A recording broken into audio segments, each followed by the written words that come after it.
Hello everyone, this is Komal, your assist educator. Welcome back to your favorite channel Magnet Brains. Magnet Brains आपको provide कराता है high quality education, वो भी बिल्कुल free of cost, kindergarten से लेके class 12 तक की सीबीएसई बोर्ड के कोर्सेज के साथ साथ आपको अदर स्टेट बोर्ड के भी कोर्सेज अवेलेबल है इन हिंदी मीडियम, जैसे कि UP board, Bihar board, Delhi board के कोर्सेज प्रॉपर सिस्टमैटिक वे में। कोई दिक्कत परेशानी आपको नहीं होगी। डेली प्रैक्टिस सेट्स के क्वेश्चंस भी मिलेंगे, प्रैक्टिस भी करते जाइएगा। ई बुक्स और ई नोट्स की लिंक आपको डिस्क्रिप्शन बॉक्स में अवेलेबल है, भटकने की बात बिल्कुल भी नहीं बनती। सो आज हम क्या करने वाले हैं, जो हमारा टॉपिक है वो है विलेजेस, टाउन्स एंड ट्रेड, है ना। इस चैप्टर का हम माइंड मैप करने वाले हैं। बहुत अच्छा चैप्टर था। इसमें दो जगहों के टाइप के हमने बोले थे। विलेज में 3 टाइप के लोग रहते थे, उसके बारे में लिखा था। साउथ इंडिया का, नॉर्थ इंडिया का। टाउन कैसा थे, किस टाइप के टाउन थे, स्पेशली मथुरा एक जो टाउन था, बड़ी मतलब सिटी जो थी, बहुत ही लंबे समय तक फेमस थी, तो क्यों थी उसका रीजन देखेंगे, है ना। ट्रेड के बारे में देखेंगे, मतलब बेसिकली जो पढ़ चुके हैं ना उसको सिर्फ हमें रिकॉल करना है और ज्यादा कुछ नहीं। तो पहले क्या कर दो, जल्दी जल्दी से लाइक शेयर कर दो।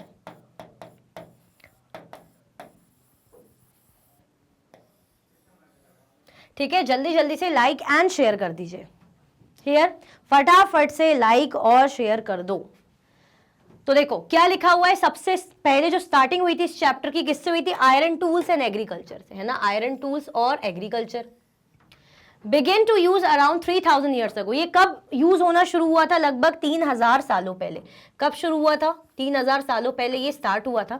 Megalithic burials had large collection of iron tools and weapons. जो मेगालिथिक बरियल थी, है ना, उसका लार्ज कलेक्शन हुआ था। किसका? आयरन टूल्स का एंड वेपन्स का। हमें मतलब मेगालिथिक बरियल क्या होता है? जो मेगा मतलब क्या हो जाता है? देखो सबसे पहले तो क्या होता है मेगालिथिक। मेगा मतलब और लिथिक मतलब बिग। लिथिक मतलब स्टोन, है ना। इसका मतलब क्या होता है? बड़े पत्थर यानी बिग स्टोन। और हमने देखा था, अगर यहाँ पे टर्म आ रहा है मेगालिथिक बरियल,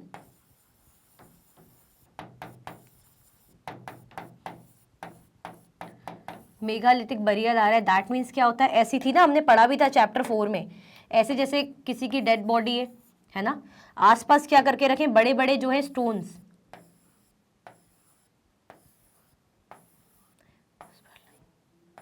ठीक है, तो ये बीच में जैसे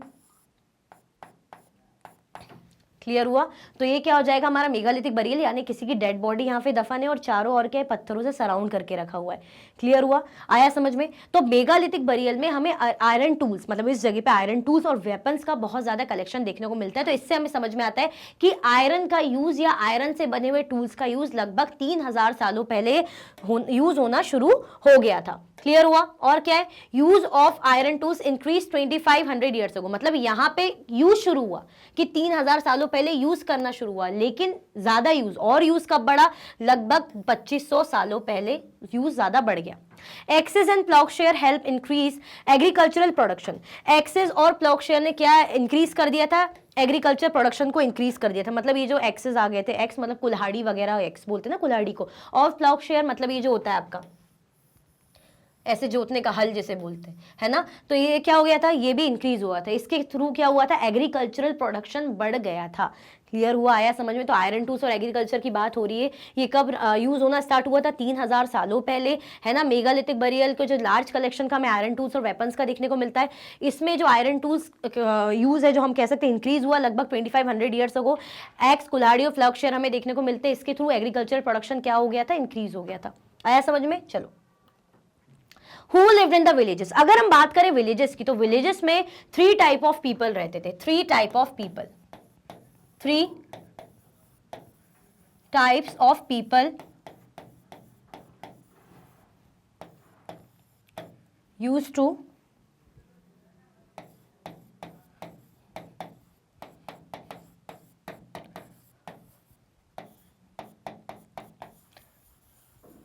है ना। 3 टाइप के जो लोग हैं विलेजेस में रहना मतलब रहते थे। अगर हम बात करें यहाँ पे दो टाइप की कैटेगरी हमने देखी थी, साउथ इंडिया की देखी थी और नॉर्थ इंडिया की देखी थी। साउथ इंडिया की बात करें तो there were 3 different kinds of people, जैसे अभी मैंने बताया। वेललार, वेललार का मतलब होता है जो बड़े बड़े लार्ज लैंड ओनर्स होते हैं ना, जो बड़े बड़े जमीनों के मालिक होते हैं, जिनकी बड़ी बड़ी जमीनें होती हैं, उनके मालिक होते हैं, उन्हें क्या बोला जाता है, उन्हें हम बोलते हैं वेललार। उजावार क्या होते हैं, ऑर्डिनरी प्लाउमैन, किसे बोला जाता है, जो बहुत ही आम प्लाउमैन होते हैं, हल जोतते वगैरह हैं, उनको बोला जाता है उजावार। कदई सियार और आदिमई किसे कहा जाता है, लैंडलेस लेबरर्स को, और जिनमें स्लेव्स भी इंक्लूड होते हैं। मतलब आदिमई, कदई सियार किसके लिए, लैंडलेस लेबरर्स को, और आदिमई किसके लिए, स्लेव्स के लिए यूज किया जाता है। मतलब ये जो टर्म किसके लिए कौन से यूज किए जाते थे, वेललार टर्म यूज करा जा रहा है जो बड़े बड़े लैंड ओनर्स हैं। उजावार किसके लिए यूज किया जा रहा है, जो ऑर्डिनरी प्लाउशेयर है। कदई सियार और आदिमई किस लिए यूज किया जा रहा है, जो लैंडलेस लेबरर्स हैं, जो जिसमें कौन इंक्लूडेड है, स्लेव्स। क्लियर हुआ, आया समझ में। तो ये क्या हो जाएंगे हमारे साउथ इंडियन, तमिलनाडु साइड, मतलब जहां भी देखने को मिलता है। अब और किसकी बात की जा रही, नॉर्थ इंडिया। तो नॉर्थ इंडिया में भी हमें देखने को मिले थे 3 टाइप ऑफ पीपल। ग्राम भोजका, ग्राम भोजका किस लिए यूज होता था, जो विलेज का हेडमैन रहता था।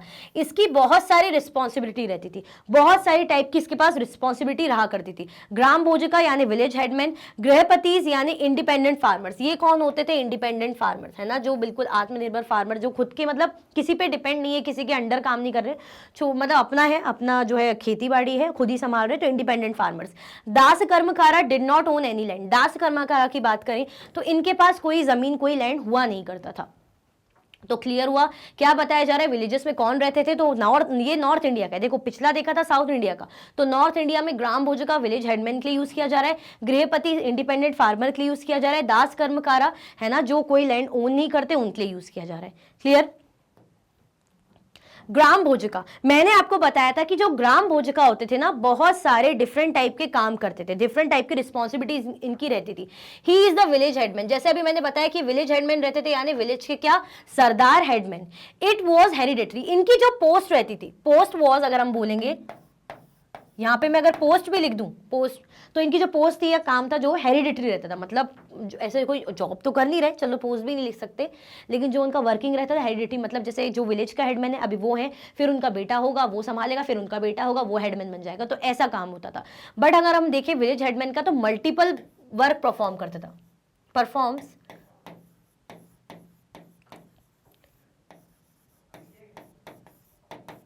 मल्टीपल रिस्पॉन्सिबिलिटीज, है ना, मल्टीपल रिस्पॉन्सिबिलिटीज को क्या करते थे, परफॉर्म करते थे। They were powerful and had large land, बड़े ही पावरफुल लोग रहते थे। भाई विलेज का अगर आपको बोल रहे हैं कि गांव का सरदार बनाया हुआ है, हेडमैन बनाया हुआ है, तो दैट मीन्स आप पावरफुल होंगे, आप दमदार होंगे, है ना, और हैड लार्ज लैंड, और बड़ी बड़ी जमीन इनके पास रहती थी। Kings use them to collect taxes, kings इनका यूज क्या करते थे, इनका यूज करते थे टैक्स वगैरह कलेक्ट करने के लिए, है ना। राजा भाई उनको पता ही है कि ये दमदार इंसान है, ये हेडमैन है, विलेज का हेड है, तो भाई यही क्या करेगा, टैक्स वगैरह कलेक्ट करने का काम करेगा। दे ऑल्सो एक्टेड एज जज एंड पुलिसमैन, ये एज अ जज और पुलिसमैन का भी काम करते हैं, जैसे कुछ भी न्याय करना है या किसी को मतलब सजा देनी है, कुछ भी ऐसा, तो वो रिस्पॉन्सिबिलिटी भी इन्हीं के पास थी। यानी मैंने बताया ना कि मल्टीपल जो है इनके पास रिस्पॉन्सिबिलिटीज रहती थी, बहुत सारे काम करते थे। क्या क्या हो गए, ग्राम भोजका का आ सकता है आपके पास कि क्या क्या मल्टीपल जो है काम रहते थे। तो विलेज हेडमैन था, पोस्ट जो थी इनका जो काम था हेरिडिटरी था, है ना। ये क्या थे, पावरफुल लैंड ओनर्स थे, इनके पास बड़ी बड़ी जो जमीनें थी, ठीक है। और क्या हो रहा है कि जो किंग इनका यूज क्यों कर रहे हैं, टैक्स वगैरह कलेक्ट करने के लिए, कई बार ये एज अ जज और पुलिसमैन की तरह भी काम कर लेते थे। क्लियर हुआ, चल। वेरियस लिटरेरी वर्क, अब इस टाइम पे हमें बहुत से लिटरेरी वर्क भी देखने को मिलते हैं, लिटरेरी यानी साहित्यिक काम, लिटरेचर। जैसे संगम लिटरेचर की बात करते हैं, जो बड़ा ही फेमस तमिल है, तमिल लिटरेचर है, लिटरेरी वर्क है। Sangam literature of Tamil is a major literary work, Sangam literature बहुत ही फेमस है, बहुत ज्यादा फेमस है। तो संगम लिटरेचर जो है तमिल, ये है major literary work. It was compose 2300 years ago, इसको कब कंपोज किया गया था, लगभग 2300 सालों पहले। कब कंपोज हुआ था, 2300 सालों पहले। It is called Sangam because it was compiled in assemblies of poet, इसे संगम क्यों बोला जाता था, क्योंकि ये कंपाइल होता था पोएट्स की असेंबली में। कहाँ कंपाइल किया जाता था, जो पोएट्स होते थे उनकी असेंबली होती थी, वो लोग बैठते थे, तो एक तरीके से संगम बोला जाता, तो वहां पे इसे कंपाइल किया जाता था। इन तमिल असेंबली मीन्स संगम, तमिल असेंबली को क्या बोला जाता था कि भाई ये संगम है। क्लियर हुआ? तो संगम लिटरेचर की बात की जा रही है। कब कंपोज हुए थे, डेट आपको मतलब ईयर, डेट तो ऐसे कुछ है नहीं एग्जैक्टली, पास्ट का हम पढ़ रहे हैं, तो ऑलमोस्ट 2300 ईयर्स अगो, 2300 सालों पहले। ये क्या है, तमिल लिटरेरी वर्क है, ये ध्यान रखना। कौन सी भाषा का है, तमिल। ठीक है, इसे संगम क्यों बोला जाता था, क्योंकि जो पोएट्स हैं उनकी असेंबलीज होती थी, वो इकट्ठा होकर काम करते थे, और ये जो तमिल असेंबली का मतलब क्या है, संगम। क्लियर हुआ? कोई कंफ्यूजन, दिक्कत तो नहीं है? इसका स्क्रीनशॉट लेना चाहो तो आप ले सकते हो, मैं भूल ही गई आपको इसके स्क्रीनशॉट का। पहला ये तमिल, इसका भी ले लो फटाफट, पहले इसका ले लो screenshot.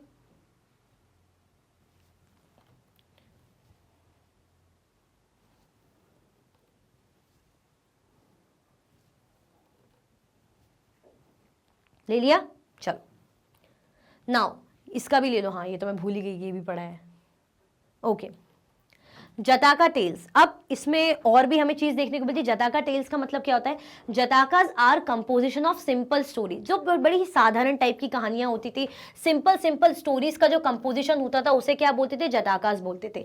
It was compose by ordinary people. इनको कंपोज कौन करते थे, जो बहुत ही ऑर्डिनरी पीपल होते थे, आम जनता होती थी, आम जो लोग हैं उनकी थ्रू ये करी जाती थी, क्योंकि उनको भी लगता होगा कि हमें स्टोरी बनानी चाहिए, जो भी उनके अपने उससे लगता होगा। तो ऑर्डिनरी पीपल के द्वारा बनाई गई जो कहानियां रहती थी, और वो भी सिंपल, भाई ऑर्डिनरी पीपल है, सिंपल ही कहानियां होगी, उनको बोला जाता था Jataka tales. Later written down and preserve by Buddhist monks. बाद में इनको लिखा गया और इनको संभाल के रखा गया, प्रिजर्व किया गया। किसने प्रिजर्व करा, बुद्धिस्ट मॉन्क्स ने, इनके द्वारा इन्हें प्रिजर्व करके रखा गया। तो ये क्या हो जाएंगे, हमारे जताका टेल्स। क्लियर हो गया?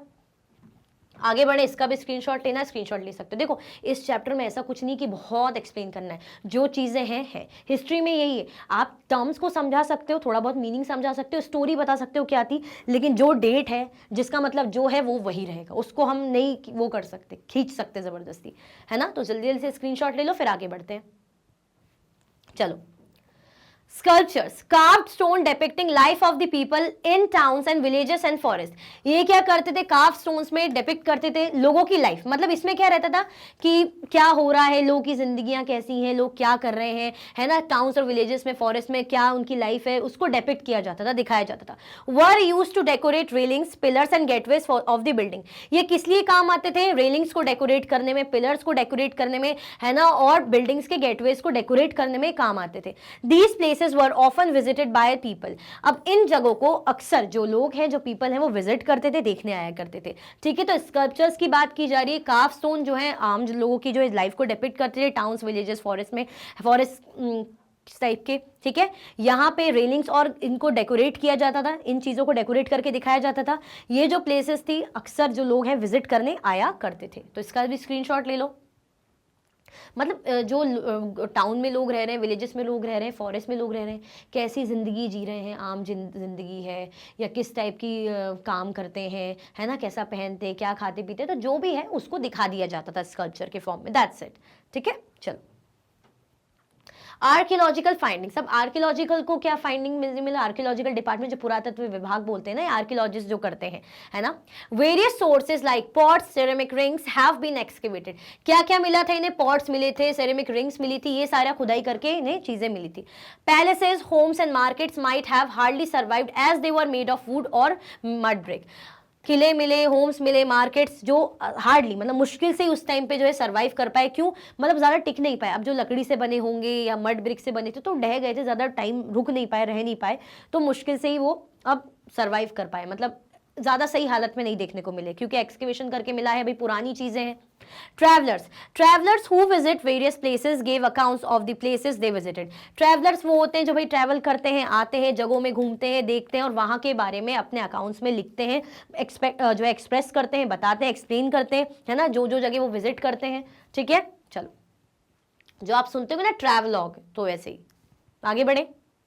Okay, coins, people's wealth was measured in coins. भाई लोगों की जो वेल्थ है उसको कैसे में मेजर किया जाता था, कॉइन्स यानी पैसा, है ना। The earliest coins in use about 500 years ago were punch marked coins. जो सबसे पहले के कॉइन्स यूज किए गए थे लगभग 500 सालों पहले, उन्हें क्या बोला जाता था, पंच मार्क्ड कॉइन कहा जाता था।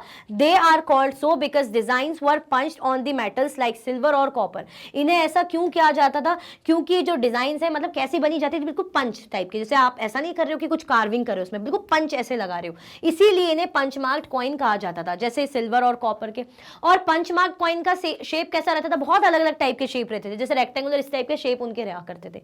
आगे बढ़े, मथुरा। अब मैंने बताया था एक सिटी थी, सिटी भी जो फेमस रहे हो जाती है, और सिटी कोई भी जो लंबे समय तक फेमस रहे, सालों साल तक फेमस रहे, तो उसके पीछे कुछ बहुत से रीजंस होंगे तभी वो इतनी फेमस है। Located in across roads of 2 major trade and travel routes. अब ये जो मथुरा सिटी कहाँ लोकेटेड है, जहां पे 2 बड़े ही इंपॉर्टेंट रूट्स हमें देखने को मिलते हैं, ट्रेड रूट और ट्रैवल रूट। इतने इंपॉर्टेंट रूट के पास ये जो है लोकेटेड है। Fortified and had served several shrines, यहाँ पे बहुत सारी श्राइन्स देखने को मिलेगी, और फोर्टिफाइड हो रखी, किला बनी, मतलब खूब अच्छी बड़ी सी प्रोटेक्शन से दीवार जो रहती ना वो बना हुआ है। Farmers and herders provided food for people in the city. अब शहर में रहने वाले लोगों को अनाज चाहिए, खाना चाहिए, मतलब खाना से बना बनाया नहीं, लेकिन अनाज तो चाहिए ना, तो कौन प्रोवाइड करते थे, फार्मर्स और हर्डर्स। जो गाँव में रहते थे वो जो किसानी करते थे, और जो सप्लाई करते थे अनाज वगैरह कहाँ करते थे, शहरों में करते थे, शहरों वाले लोग खरीदते थे, खाते थे। फाइन स्कल्पचर्स वर प्रोड्यूस, और क्या यहाँ पे मिलता है, खूब सुंदर सुंदर फाइन स्कल्पचर्स यहाँ पे प्रोड्यूस किए जाते थे। Was the second capital of the cushions around 2000 years ago. Cushions की जो है सेकंड कैपिटल इसे बोला जाता था, कौन थी, मथुरा थी, लगभग 2000 सालों पहले।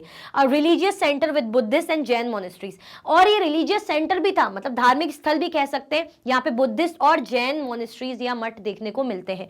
An important centre of worship of Krishna, Krishna भगवान की पूजा के लिए, कृष्ण भगवान के लिए भी इंपॉर्टेंट जो है सेंटर माना जाता है। आपको पता ही मथुरा द्वारिका ये तो कितने ज्यादा फेमस है, तो आप समझ रहे हो आपकी मथुरा किन किन वे में फेमस है, क्यों इतनी इंपॉर्टेंट सिटी रही है। फिर से देख लेते हैं, ये क्या है, ये इंपॉर्टेंट है, ये क्या हो जाएगा, इंपॉर्टेंट हो जाएगा। ये कहाँ लोकेटेड है, 2 मेजर ट्रेड और ट्रेवल रूट्स के वहां पे लोकेटेड है। मतलब ट्रेड और ट्रेवल रूट, यानी वहां से कोई ट्रेवल कर रहा है या वहां से कोई एक्सपोर्ट इंपोर्ट कर रहा है, ट्रेड कर रहा है। तो मेरा एरिया है, फॉर एग्जांपल मेरे एरिया से कोई ट्रेड कर रहा है मेरी जगह से, या कोई ट्रेवल कर रहा है, तो वो मुझे क्या देगा, मेरे लिए उपहार लेकर आएगा, गिफ्ट्स लेकर आएगा, टैक्स देगा या ट्रिब्यूट देगा। तो मेरा क्या हो रहा है, मेरा फायदा हो रहा है ना, क्योंकि वो मेरी जगह को यूज कर रहा है, तो उसको मुझे कुछ ना कुछ देना ही पड़ेगा, है ना, तभी तो मैं उसको अलाउ करूंगी। तो ज्यादा से ज्यादा राजा लोग बहुत चाहते थे कि भाई ऐसा हो कि हमारे एरिया में ट्रेड ट्रैवल रूट होना चाहिए। तो इन मथुरा वो जगह थी, तो बहुत इसलिए भी खास थी, ठीक है। फोर्टिफाइड और बहुत सी श्राइन्स हमें देखने को मिलती है। फार्मर्स और हर्डर्स क्या प्रोवाइड करते थे, फूड प्रोवाइड करते थे सिटी पीपल के लिए। फाइन स्कल्पचर्स वर प्रोड्यूस, जो फाइन स्कल्पचर्स थे उनको प्रोड्यूस किया जाता था। सेकेंड कैपिटल थी किसकी, कुशान्स की सेकेंड कैपिटल थी लगभग 2000 सालों पहले। ये रिलीजियस सेंटर रहा है बुद्धिस्ट और जैन मोनेस्ट्रीज का, और इंपॉर्टेंट सेंटर रहा है कृष्ण भगवान का, है ना, उनकी पूजा के लिए क्या रहा है, बहुत ही इंपॉर्टेंट सेंटर भी इसे माना जाता है। क्लियर हुआ, आगे बढ़े, इसका स्क्रीनशॉट ले लो, फिर गाड़ी को आगे बढ़ाते। चलो, stone inscriptions and statues provided such evidences in Mathura. अब इनमें एविडेंसेस क्या प्रोवाइड हो रहे हैं, किसके थ्रू मिल रहा है भाई, जो स्टोन के इंस्क्रिप्शंस है, स्टैच्यूज है, इनके थ्रू देखकर हमें एविडेंसेस मिलते हैं, समझ में आता है चीजों को। Inscriptions recorded gifts made by man to monasteries and shrines. Inscription जो रिकॉर्ड किए गए थे, रिकॉर्डेड गिफ्ट्स हो गए जो मैन और मोनेस्ट्रीज और श्राइन्स के थ्रू, तो ये सारी चीजें देखने को मिलती है। Kings and queen's, officers, merchants and crafts made these inscriptions. अब इन इंस्क्रिप्शंस में किसका रोल देखने को मिलता है, किंग्स का, क्वींस का, ऑफिसर्स का, मर्चेंट्स का, क्राफ्ट, इन्होंने क्या करा था, ये इंस्क्रिप्शंस को भाई बनाए थे।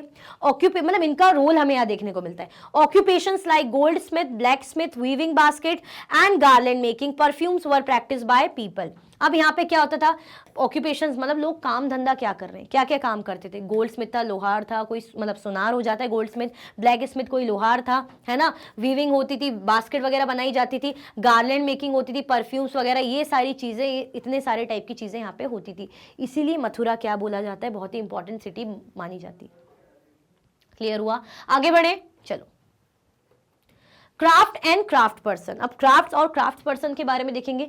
Northern black polish ware was extremely fine pottery. अब एक फेमस थी जिसको क्या बोला जाता था, जिसको बोला जाता था NBPW। NBPW दैट मीन्स इसका फुल फॉर्म हो जाएगा नॉर्दर्न ब्लैक पॉलिश वेयर। ये बहुत ही खूबसूरत, बहुत ही फाइन टाइप की पोट्री हुआ करती थी। Text prove that cloth manufacturing was an important occupation. Text क्या मतलब प्रूफ करते हैं, समझ में आता है कि क्लोथ मैन्युफैक्चरिंग भी बहुत होती थी, कपड़े भी बहुत बनाए जाते थे, और ये भी बहुत खास इंपॉर्टेंट ऑक्यूपेशन वहां पे हुआ करता था। Varanasi and Madurai were famous centre for cloth manufacturing. Cloth manufacturing के लिए वाराणसी और मदुरई बहुत ही फेमस सेंटर हुआ करते थे, ठीक है। Craft person and merchants form trainees. Craft person और मर्चेंट्स का ग्रुप क्या बनाता था? श्रेणी। इनका जो एसोसिएशन होता था इसको क्या बोला जाता था? श्रेणी। किनके एसोसिएशन को? क्राफ्ट पर्सन और मर्चेंट्स के एसोसिएशन को श्रेणीज कहा जाता था। ये बहुत इंपॉर्टेंट है, ध्यान रखना। तो क्राफ्ट और क्राफ्ट पर्सन के बारे में बताया जा रहा है कि क्राफ्टिंग हो रही, चीजें हो रही, तो इन्होंने NBPW northern black polish ware, बहुत ही खूबसूरत टाइप की पॉटरी हुआ करती थी, है ना। और जो टेक्स्ट है उनमें ये भी समझ में आता है, लिखे गए कि भाई क्लोथ मैन्युफैक्चरिंग भी बहुत होती थी, कपड़ा भी बहुत बनाया जाता था और काफी इंपॉर्टेंट ऑक्यूपेशन भी था उस टाइम पे। वाराणसी और मदुरई तो बहुत ज्यादा फेमस सेंटर थे कपड़ा बनाने के लिए, है ना, क्लोथ मैन्युफैक्चरिंग के लिए। क्राफ्ट पर्सन और मर्चेंट्स के एसोसिएशन को क्या बोला जाता था? श्रेणीज बोला जाता था। क्लियर? चलो इसका स्क्रीनशॉट ले लिया, आगे बढ़े। Shrenis provided training and raw material and undertook distribution of finished products. Shrenis also served as banks. The deposited money was invested and returned with interest or used to support religious institutions. Shrenis की बात की जा रही है ना। तो provided, ये क्या provide करते थे? ट्रेनिंग provide करते थे। ये Shrenis नहीं है, इसको वो कर लेना, ठीक है।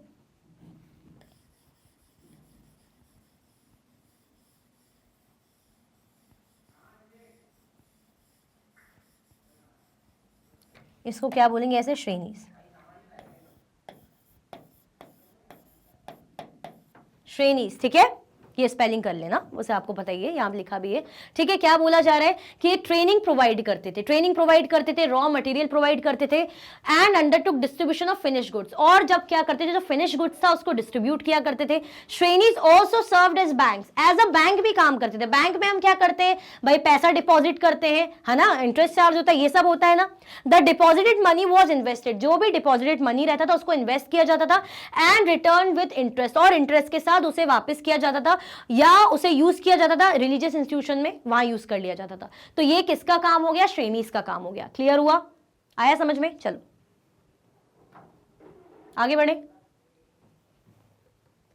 अरिकमेदु। अब अरिकमेदु क्या है? ये भी बड़ी फेमस जगह थी। A coastal settlement between 2200 and 1900 years ago.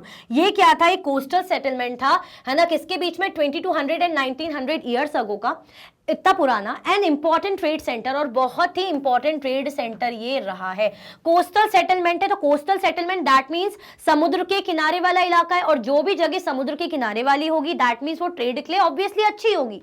A warehouse has been found, यहाँ पे एक बड़ा सा वेयर हाउस भी देखने को मिलता है। वेयर हाउस जहाँ पे खूब सारा सामान रखा जाता है, गोदाम टाइप का ऐसा होता है ना, खूब सारा प्रोडक्ट्स गुड्स रखे जाते हैं, है ना, उसको फर्दर बेचने के लिए, आगे जो ट्रेडर्स को देने, मतलब सप्लायर्स या रिटेलर्स को देने के लिए, ऐसा जो रहता है वेयर हाउस, ठीक है। Roman lamps, glassware and gems have been found. और क्या क्या मिलता है? रोमन लैम्प्स हो गए, ग्लासवेयर, जेम्स, ये सारी चीजें भी यहाँ देखने को मिलती है। Beads were made from semi precious stones and glasses. Beads बनाए गए किससे? सेमी प्रेशियस स्टोन्स और ग्लासेस से, मतलब जो कीमती पत्थर होते हैं ना उनसे बनाए गए बीड्स देखने को मिलते हैं। स्टोन्स, है ना, या ग्लासेस, इनसे बने हुए बीड्स देखने को मिलते हैं। तो ये कहाँ के बारे में बात हो रही? अरिकमेदु की, कि क्या खास है? कोस्टल सेटलमेंट रहा है 2200 एंड 1900 ईयर्स अगो के टाइम का, है ना। ये इंपॉर्टेंट ट्रेड सेंटर रहा है, जैसे कि नाम से ही मैंने बताया, कोस्टल सेटलमेंट है, यानी तटीय क्षेत्र है, यानी ट्रेड होता है ना, एक्सपोर्ट इंपोर्ट होता होगा चीजों का। वेयर हाउस भी यहाँ देखने को मिलता है, दैट मीन्स ट्रेड सेंटर होगा, है ना। रोमन लैम्प्स, ग्लासवेयर और जेम्स भी समझ में आते हैं, तो यानी कुछ ट्रेडिंग चलती होगी। बीड्स जो किनसे बने हुए? सेमी प्रेशियस स्टोन्स और ग्लासेस से, वो भी देखने को हमें मिलता है। क्लियर हुआ? तो ये किसके बारे में देखा? अरिकमेदु। स्क्रीनशॉट ले लो, आगे बढ़े।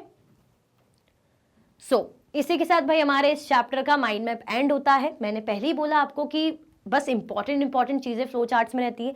आप चाहते हो कि अच्छे से मैम एलेबोरेट करके एक्सप्लेन करें, डिटेल में एक्सप्लेन करें, तो आप प्लेलिस्ट में देख सकते हो, वहाँ पे आपको पूरा चैप्टर अवेलेबल है, ठीक है। इसी के साथ ही वीडियो एंड होती है। अगर आप और भी वीडियो के लेक्चर्स देखना चाहते हैं, मैग्नेट ब्रेन्स के यूट्यूब चैनल, एप्लीकेशन, वेबसाइट पर देख सकते हैं। ई नोट्स और ई बुक्स के लिंक आपको डिस्क्रिप्शन बॉक्स में अवेलेबल है। ये सारे के सारे हाई क्वालिटी के कोर्सेज हैं, जैसे कि CBSE board, Delhi board, Bihar board, UP board, MP board, Rajasthan board, Vedic maths, crash course, spoken English courses अच्छी क्वालिटी में और 100% फ्री अवेलेबल रहते हैं। आप हमें प्लेटफॉर्म पर भी फॉलो कर सकते हैं, जैसे कि यूट्यूब है, फेसबुक है, इंस्टाग्राम, एक्स और व्हाट्सएप। लाइक, शेयर, सब्सक्राइब करना बिल्कुल भी ना भूलें। अपना ख्याल रखें। Thank you so much for watching.